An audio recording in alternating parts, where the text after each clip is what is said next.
Hai, Assalamualaikum. Saya Ash dari DP7. Hari ini Ash berada di Kampung Sungai Ramal Dalam, Bandar Baru Bangi. Mukim Kajang daerah Hulu Langat, Negeri Selangor. Di mana di sini Ash ada satu tanah lot banglo untuk dijual. Okey, tanah lot banglo ni dah ada geran individunya yang tersendiri dengan tempoh pegangan adalah milik kekal, freehold, dan kategori serta kegunaan tanah telah pun siap convert kepada bangunan kediaman. Dan klasifikasi bagi geran ni adalah Malay Reserve, tanah Rizab Melayu.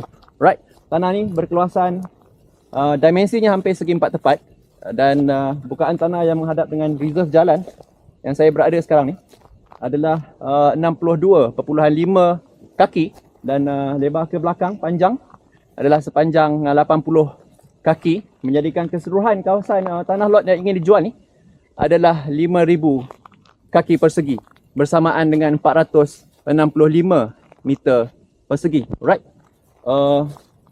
Tanah dah ada, reserve jalan dah ada, infra dah ada, air dah ada juga, longkang ada di sebelah sana. Namun kawasan ni mungkin disebabkan owner-owner tanah lot lain tidak membangunkan rumah-rumah banglo mereka, jadi agak terbiar.